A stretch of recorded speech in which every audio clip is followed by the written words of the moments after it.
Je tomu už 65 rokov, ako začala v Žarnovici vznikať vzdelávacia inštitúcia hudobného charakteru. Najprv to bol len hudobný kurz, ale potom skutočná hudobná škola.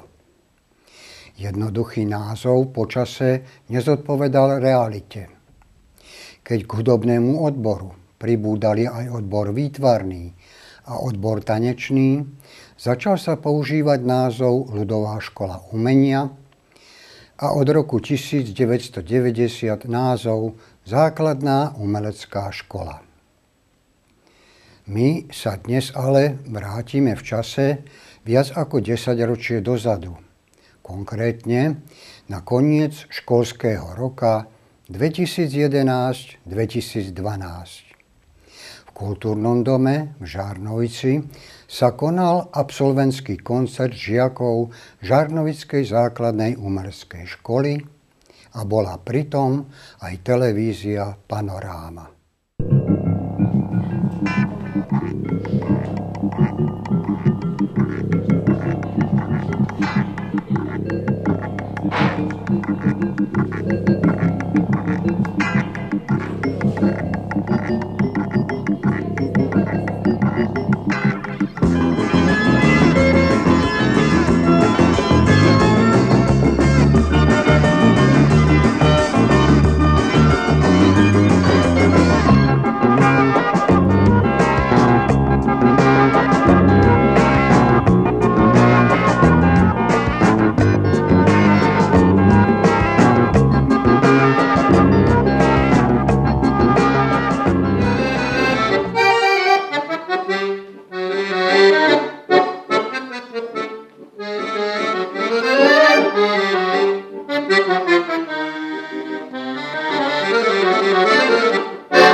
Teraz si vypočujete Michaelu Meliškovú z triedy pani učiteľky Michaely Reichmanovej. Je absolventkou prvého stupňa a dnes nám zahrá od Joea Hisaišiho skladbu Innocent.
Vypočujete si skladbu Tiko Tiko spolu s kapelou Funky Heads v podaní Martina Chmolu.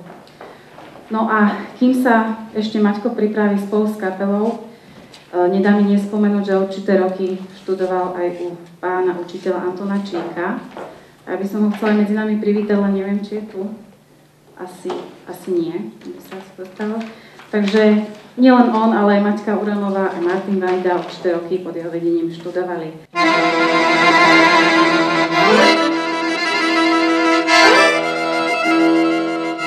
V školskom roku 2011-2012 navštevovalo základnú umeleckú školu v Žarnovici 300 žiakov, odborov hudobný, výtvarný, tanečný a literárno-dramatický.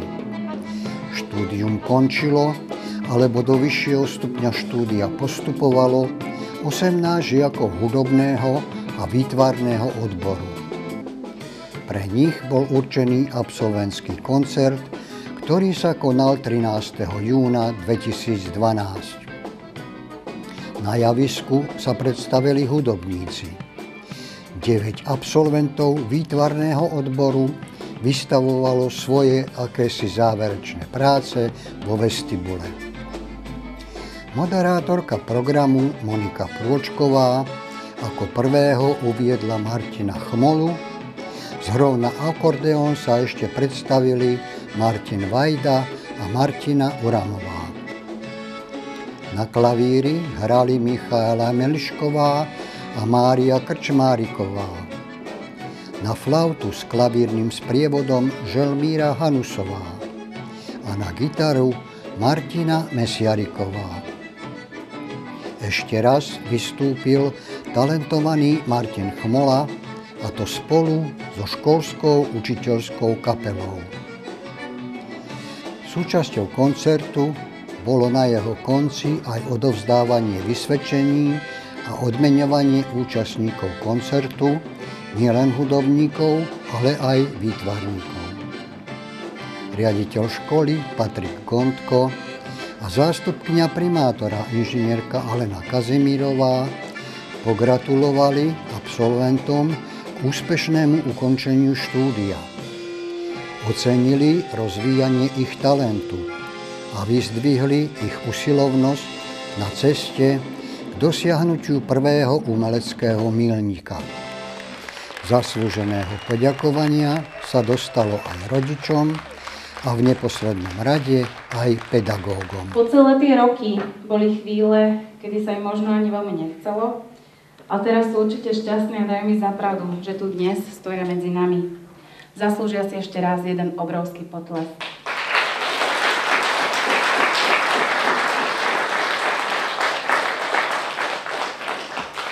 Milí absolventi, toto je prvý raz počas mojej učiteľskej kariéry, čo som videl absolventský koncert z hľadiska. A musím povedať, že okrem toho, že som si to krásne užil, som mal aj obrovskú trému a bál som sa aj za vás, ktorým niekedy tie tóny nevyšli, pretože tréma je fenomén, s ktorou bojujeme všetci a ktorá nám často zväzuje ruky. Je to tak? Vy ste zvládli boj s lákadlami tohto sveta, voľného času, ako sú internet, všelijaké hry, všakovaké Facebooky a čo ja viem čo. A rozhodli ste sa, že budete študovať na našej základnej umeleckej škole. Rozhodli ste sa správne, čoho sme svedkami aj dnes, a stali ste sa absolventami základnej umeleckej školy. Takže ďakujem vám ešte raz, užite si dnešný deň a teším sa s vami opäť na stretnutie v budúcom školskom roku alebo kdekoľvek. Milí rodičia, dovolte, aby som aj vám poďakoval za to, že ste vaše deti prihlásili na našu základnú umeleckú školu. Za to, že ste ich podporovali aj v tých chvíľach, kedy prišli s tým, že ja by som radšej na Vianoce, keby ste ma odhlásili z tej základnej umeleckej školy, lebo tam sa musí cvičiť, tam treba pravidelne chodiť, tam treba niečo robiť. Blahoželám všetkým absolventom umeleckého odboru vlastne výtvarného a hudobného, že vlastne vydržali, ako pán riaditeľ povedal, pri všetkých tých peripetiách a doviedli sa vlastne až tomuto slávnostnému kroku, kedy vlastne im odovzdáme vysvedčenia.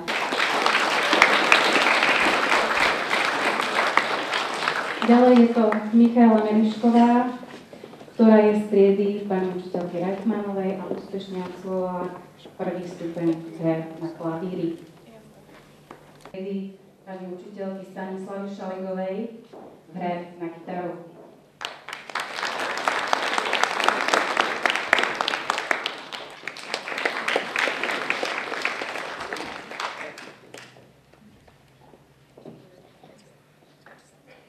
Lea Galbavá,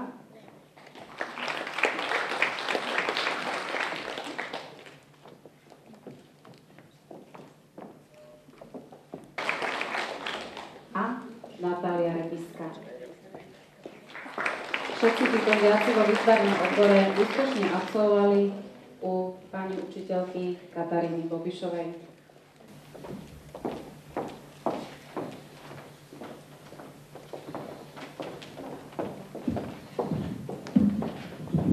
Vážený pán riaditeľ, vážení pani učitelia, milí rodičia a spolužiaci i všetci prítomní.